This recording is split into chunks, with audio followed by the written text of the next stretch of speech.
pagsilaban. Okay guys, the hype is real. Let's go into the draft. Farsa first ban for Onic PH. Farsa easy ban lagi. Nakikita natin napakabilis lumilipad. Lumilipad, sorry. Napakabilis lumipad and mabilis na rin ang skill shots. Autoban to para sa Onic PH. Alright, autoban para sa Onic PH. Pero alam mo, kausap ko kanina si Fusakin. Ano sabi ni Fusakin? Ay, Fusakin, ano nararamdam mo sa Execration? Ito, real to ka. Sabi niya, bro, wala pa akong bawi dyan sa buhay.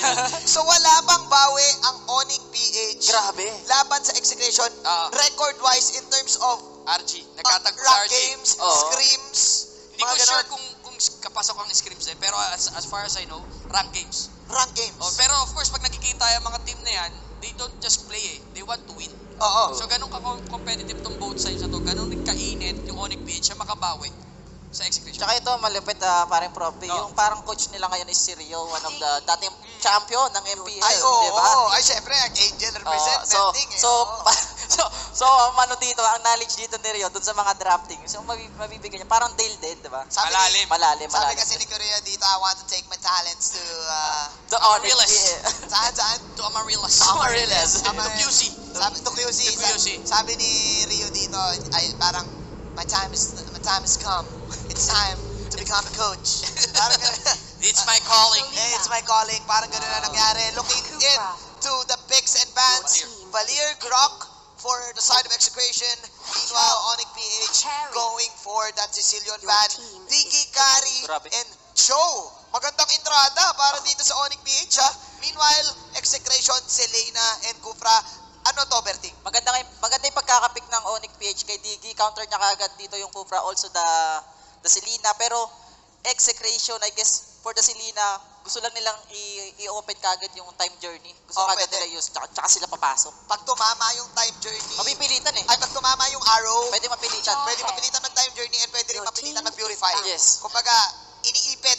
Tama ka, iniipit ng Execration itong side ng Onic PH. You have this jawhead pick ngayon para sa Execration. And mind you, it is, I think, Syre, their team captain right now na isa din sa mga, sabihin natin, brains nitong team na to. Na sobrang lupit din pagdating sa, I think, pag-command or like sabihin natin, pagtimpla ng lineup. And kung titignan mo, alam mo, gusto ko yung pick dito ng Onic PH getting the Cho. Alam natin from last season yung performance ni Lar. Hindi mo pwede i-deny using the Cho. Pero may na-scout kasi ako dito. Ano na-scout mo? Execration daw kasi. Mahilig as of now sa first two picks na Cho tsaka Kufra. May part sa akin na kaya lang inopen ang Selena para mapunta halfway sa kanila yung Cho. Hindi natin kailangan ibigay lahat. So, kumbaga, may onting pang bait ang nangyayari dito sa first phase ng ating bans. That is Kimi for the third ban ng Execration ngayon. Ang iniintay natin for both of the teams ay carries. If I'm not mistaken, dahil nga kulang pa. Ayun, Great Grandeur para sa Execration. Onic PH. Instant pick. The luck is on. The luck is on Nana and Uranus. Diggy, Nana, Uranus. Ang pinili dito ng Onic PH. Your thoughts on this one, Paring Berting? Grabe yung pagkakapick dito ng Nana pang suporta dun sa Diggy. Kasi pag tumalon yung Kufra, pwede kang mag-ano lang eh, mag-second skill lang yung alaga. Magmolina ka lang.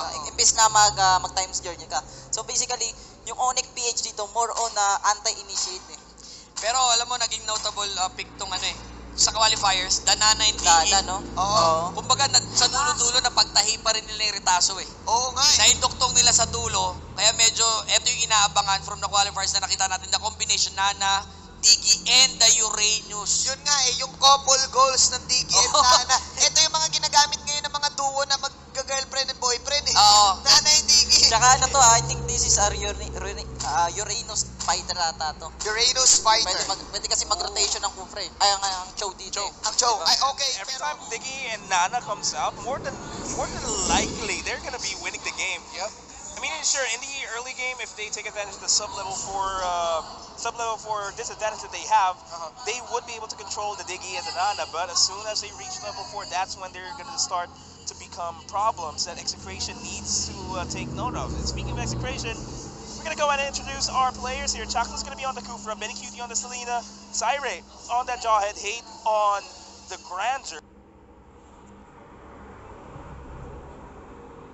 We're just checking out the players here right now. Starting it off real slowly, focusing on the farm, respecting one another's capability here to really snowball. That gave Onic their first loss in Season 4.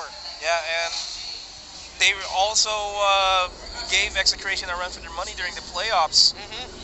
They kicked Execration down to the lower brackets, ultimately losing to SGD, not allowing them to have a slot, not allowing Billy to get his trophy. Speaking of Billy, we're not seeing Zapnu's presence in this match. Yeah, and we've been talking about it with the casters. For the fans of Zapnu there, it may be, we're seeing it now, Zapnu is actually going to be playing more of a sixth-man role this season. Well, make the young kids grow, so to speak. Oh, that And Missile Arrow does connect, but they're not going to be able to convert it to any kills. They're going up against Amasha. Yeah, Not anytime soon, but this is a huge four-man rotation in the bottom lane. They might actually try to pressure out the bottom lane turret, and I think that is what Wise is going to do. Itamax getting the bulk of the damage, so to speak. The arrow gets thrown, connects onto Diggy, Iyaku and Syre. Oh, first blood already. Speaking of Diggy, he's going to go down. Benny Cutie getting the first blood there on that Diggy. Meanwhile, the top lane Execration, seeing the rotation of Onic PH, answer back in the top lane, applying the pressure now to Cho. Look at Chaknu just spacing out, zoning out that Cho so that they can do the most damage they can on this turret, and they're really going to try to take it down. It's going to be 1 minion left. It's a race. Is it enough damage to take down this first turret, first objective? And yes, it is. Execration opening up the top lane already. No answer from Onic PH. Yaknu having a difficult time there. Nothing he could do to protect that turret. Yeah, there's a stark comparison here because it's Hate and Wise, the primary damage dealers. But what is happening? That is a good revenge. Connecting up to Oh My Venus. Nice timing on the time journey. Syre goes for the eject, gets transformed, manages to survive Oh My Venus. And that's going to be Syre paying the price as well. Overstaying is welcome. Abyssal Arrow now going to be connecting to Iyaku just outside the range. Great job there by Onic PH. This is why the Nana pick is actually really strong this season. You have a really strong Jawhead meta that we're going on right now. Combine that with other CC heavy divers, crowd control heavy divers, you're really going to want to have people who could negate that. Of course, the time journey coming in from the Diggy, but the passive of the Nana to, if you're going to pour your CCs on that Nana, make sure you're going to secure the kill, because if not, you're just going to waste it because that Nana's going to be able to get away. Yeah, and speaking of Nana, Onic PH is going to be relying on Oh My Venus to stop any form of initiation, especially from Chaknu. And speaking of initiation, that's going to be the time journey, but Hate dishes out a lot of damage onto that Diggy. Syre's going to pay the price. He's going to go down by the hands of Wise. Lardo on the backside, going to try to just spread them out. Not going to give them any more room to advance, but that's finally going to be the first turret down for Onic PH. Good job there by Iyaku, staying in the lane and just focusing on that turret kill. And since you are going up against a lineup with multiple divers, you have to use that Molina smooch smartly. Plant it not immediately at the start, once you see one CC go in, and then maybe that's when you pop that down so that it can take the second diver, which is most likely gonna be one or two of the other tanks. Might potentially be Syre, Itamax, and Chaknu diving in all at the same time. Well, who knows? Yeah, I mean, the smooch does just affect one, so to negate that, maybe just throw in all your frontliners at one go. Yeah, and Syre's going to be at a crucial point here, because he's going to be the one that's going to be diving in towards Wise, so will potentially pick him off, and that should be when Chaknu delivers the revenge. Yeah, definitely, because you are going to need some extra follow-up and CC, and that will help with securing the kill. Meanwhile, here in the bottom lane, Hate trying to take down the bottom lane, turned away from the Kufra. Syre goes in, finds Iyaku. Iyaku launches the wave dragon just to knock him away, taking out that Jawhead. Onic PH with a kill of their own. Hate is going to be sort of harassing D-Lore away from the lane. There goes the revenge, the time journey, just in time. That's when Benny Cutie is going to be backing off. He doesn't want to overextend. Basha, though, cashes Iyaku over the top side. Meanwhile, in the bottom lane, of course, that Granger able to take down that bottom lane turret already away from this Uranus. Great, wonderful timing there by Fuziken on that time's journey. Able to negate what could have been a disaster if Chakno was able to land that ult. Turtle is going to be the primary point of contention. It's going to be secured by Execration, but Chakno Chakno. might actually pay the price. Carry starting to be a problem here for Execration. And even though Chakno did that to provide the space and they were able to secure that turtle, do you really want to give another kill for that carry at this point? Because that carry is already level 10 and another kill for them and going to be getting the gold as well. Already having the endless battle as well, but while it's happening, Minikiri forever is going to die by the hands of Wise. Iakno dangerously low in HP. Sairei needs to back off here, but Itomax is still pushing forward. Hate does secure the kill onto Iakno. Wise gets a double onto Baksha. That is a clean 2-for-3 trade in favor of Execration. That's a triple kill for Hate. He's slowly catching up in the game. Yeah, great response there by Hate. Even though that Wise was able to get that double kill, Hate comes back. Now I could literally do you one better, getting one more kill than that carry. And they're gonna try to eye out this mid lane. Chaknu charging things up. Hate He's gonna go, does not connect with the rage. with the He's gonna be back. revenge. Get away. Can he run away? Yes, he'll be fine. Hate was in a difficult position there, eating the damage from the turret, but both mid lane turrets now really low. Onic has a slight advantage in terms of their turret being a little bit healthier right now. Meanwhile, Execration, looks like they're preparing for something here in the middle lane. 37 seconds until the turtle comes on. They need to try to get the priority back into their favor. Start pushing out the bottom lane so that they can have priority over the turtle, because that's going to be another objective that Weiss will take. And as soon as he gets a turtle buff, that's an additional bonus damage onto him. He does get the red buff as well. Great arrow. Great arrow connects onto Wise. No follow through though for Execration, but they are eyeing this bottom lane turret. Siren's in bad spot. Bottom lane tier 2 is going to go down. Itaback Siren. Chaknu goes in for the rage. Not much in terms of rage. Itaback's going to try to connect onto Wise. Wise not in a good spot. Itaback's going to go down though. Dealer are going to try to zone everybody out. But they do manage to take down Itomax. It's suddenly Execration. They're not in a good spot in that initiation. Not in a good spot because they lost one. But right now they do have the positional advantage. This is still going to be a 4-on-3 because Cho is in the top lane, just focusing there. And there, Execration able to secure that turtle. Oh, that flame shot! Knocking back Chaknu. Greatly timed there by Onic PH. Oh my, Fuziken actually with that flame shot, knocking back Chaknu the nick of time. And Saire finds Iaknu, but a little bit too late. Iaknu just focusing on the turrets. It's 4-on-2. Chaknu gets the revenge and the arrow as well, but 1 HP in a dream. That's what Oh My Venus has. That was what we were talking about. Be careful when committing all your skills and abilities on that Nana, because you don't know, the passive might be up and the Nana might be able to get away, and that's what we saw right there. A great gift that gives on giving from Lady Molina herself. That's even why do you have to do a wave though, a body wave? I don't know, man. I just feel the motion. Like you saw Onyx, you saw Oh My Venus' hand turn at the start. I have to like level with his. You can't level with Oh My Venus. Yeah, I really can't. You really can't. He has like a whole different level of swag that Yeah. none of us can compete with here in the FPL. But back into the game, Execration trying to defend this middle lane turret. If this is gonna be an Onic win, it's because Execration has no response to the rotations coming in from Onic, and of course Iaknu just like tunnel visioning the top lane and the other turrets. Iaknu really opening it up here for Onic PH, doing a great job of rotating and getting those turrets down. Man, all I want to see from Execration here. Oh, that's what I want to see. Fights him. Catches Oh My Venus. Arrow does not connect though, but they do secure the kill. Also Oh My Venus. Slight opening. Fusakin is still guarding Wise though. Time journey is up, but they need to contest Iaknu. Itomax is not having a good time against this Iaknu player. Yeah. Against this Cho player, I mean, which is Iaknu. Yeah, Cho's playing Iaknu right now. Iaknu has a spirit of Cho on him, but Itomax rolling in. And there goes the answer. The great cutoff there, but Iaknu still able to get away. They weren't able to get it. Hate misses the Death Sonata, and Cho's like, whoop, whoop, whoop, I'm out of here. Much like Bruce Lee, dodges the bullet. Oh wait, no. Execration! Jaw not being able to dodge the bullet there. Right in the face.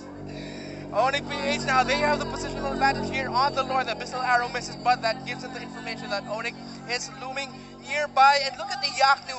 Iaknu really just focusing on the top lane, but the fact that he missed 1 minion wave is going to cost him a little bit. Execration now trying to look for a response. Meanwhile there, Hate is trying to go for the buff over there in the back lane, but Onic already taking down the middle lane turret, and at the same time, they are now going for the Lord. Onic PH is... They're taking advantage of their split potential here. They are making use of Iaknu just being away from the team. This is how a team that wants to secure objectives plays. Execration, on the other hand, they're going to be relying on full-on 5v5 fights or small skirmishes. And they can't manage that because they can't check Iaknu over to the top side. And I'm not sure if this is what, if Onic or Execration, if Execration are doing this on purpose, but it seems like they're just not necessarily contesting the Lord, but just bothering Onic, and it's stopping. Well, no, okay. No, sorry. I lost my train of thought there. It's fine. Onic is not fully committing on the Lord just yet. Look at that. If you're looking at the HP of Itomax, already half HP against Iaknu. He's not having a good time here. I think Iaknu can actually go for a full-on fight against Itomax. Would manage to survive barely, but he'd be able to get the steal, yeah. Lord gets reset. The Lord just keeps getting reset, and this is actually, this is what I was trying to say, this is costing Onic. The more they spent time just trying to get this Lord and resetting it, that's less time for the Uranus to the chase go to the connects. top lane, and meanwhile, Itomax gets knocked back, and Iaknu going away, playing it safely. Lord, they were waiting for the enhance. I see. That's why they were playing for the, waiting for the enhancement there on the Lord. Meanwhile here, Onic PH still trying to just protect this part here. They're not leaving it. They're really just staying there, baiting Execration to coming in here, which gives Iaknu the opening that they need. And it looks like for sure now they're going to try to go for the kill. Very good Not space. yet. No, Onic PH, they just want to make sure that they pick somebody off. Chakra is forced to use their revenge, so this is a small opening. Cooldowns is relatively fast now for Kufra, but it's still costly. Because Onic PH can immediately go back to the Lord, try to focus him out. And that's exactly what Wise is doing. They're making space as well for Iaknu. And I think Wise can pretty much wipe up the Lord here without any problems. And this battle just being picked up by Syre. And no contestant on the Lord. Yeah. Oh, yes! The Abyssal Arrow hits though, but there's not going to be any follow-up there. Syre forced to use Flicker just to get to safety. Oh no, there we go. Iaknu taking out Itomax, and look at Execration just rotating and saying, okay, we really got to deal with that Cho. That 4-man rotate all the way to the top, which opens up the bottom lane here for Dilar and Wise. It's only going to be Benny Cutie with the Selena nearby. Chaknu is in the middle lane though. Execration scrambling in their own base, and Onic PH playing the long game here, drawing it out, waiting for the perfect positioning and timing and the opening to finally seal that Lord, waiting for it to enhance, waiting for a kill on Itomax, and now they're going to be able to take this middle lane here. Great patience by Onic, and Execration just fell right into their hands. And this is why Execration is falling off in this game, because they did not have any chances to check Iaknu. Yeah. No response there. They just kept sending Itomax back, but Itomax wasn't enough. Chaknu goes in. He's going to take a lot of damage, and the choke gets taken out already. Onic PH now is down 1. They can turn this around to Execration, but no, Itomax going down, and here comes the rest of Onic PH knocking on the front door right now. Chaknu is charging it up. Will he be able to dive in and get someone? No, not able to get the Lord. Just misses it. The Lord goes down, Side goes in, uses the injector, but it's a mega kill for that carry, taking out the Jawhead, and Onic PH still in well of control of this game. 2 down for the side of Execration. It's only Chaknu loading it up, and you don't have any follow-up if you go in. You gotta be careful. Gets caught there. No, he gets caught off. Unstoppable. He procced up the revenge. He immediately got erased from the side of the air, but Ben Cutie diving in, Hate dishing out a lot of damage. Goes for the Desperado. Bots immortality. Is up. Ben Cutie is right there with a triple kill. That is a 3-4-4 trade in favor of Execration. That is the response that they needed to show after that very aggressive, potentially game-ending play from Onic PH, but Execration showing, hey, we're the team that gave you your first loss last season. We'll give you your first loss here and now. And they showed it. Great response there. Look at the resurrection timers, but no, Iaknu taking out Benny Cutie, Selena, and this is going to make it harder for Execration to go for a full-on push, leveling it there. Key kill there by Iaknu's Cho. Execration legitimately needs to check Iaknu at all times. If anything, going into the game 2, they might just be able to ban out Cho. He's been a huge problem here. And he hasn't been joining the big team fights as well. Yeah, he's really just focusing there on the side lanes, focusing on the objectives. If I'm Execration, yep, considering banning it, or really just pick it from the get-go if you can. Are you really gonna first pick a Cho though? That's not. I mean, if it were season 3, maybe season 2, but not now. Yeah, it's season 5 now, so let's see how Execration are gonna adjust in this game. 5k gold lead on the side of Onic PH. A lot of damage already coming in from Wise. Full set already, even has the Wind Talker, as we saw in the item check earlier. At the same time though, Hate is also pretty beefy. 5-0 and 1, but Wise has been absolutely crazy. 10, 2, and 1 for the carry of Oni PH. And compare that to Hate, that's still sitting on a 5-0. Yeah, I mean, it's a good thing that Hate respectable. hasn't died yet, but look at the bonus goal that Wise has. Yeah, and the fact that he has bounty hunter on him, man. Absolutely crazy. There goes the ejector of Dilar now. Dilar now, bad position, but he is still providing the space. There goes a flame shot just to provide a little bit of damage on Hate. There goes Chaknu. Fight. No revenge yet. Fools No revenge again. yet. No revenge just yet. Time Journey has been popped. Chaknu Gets in the for the revenge. chase. Gets the revenge, but no follow-up. Ejector just to provide a bit of space. Nana gets the skill. Onic PH now in for the push. Chaknu, can he survive? No, he can't. That's another kill for the carry. No one down yet for Nice Onic arrow. PH. That's 2 down for Execration. That's a double kill there by the carry. And they're going in for the kill. This is GG. going to be a GG. Way of Dragon. Onic PH is going to take game 1 away from Execration. Just with the base. They were doing a brand new recalling in front of their faces. Wow. Absolutely dirty. Disrespect.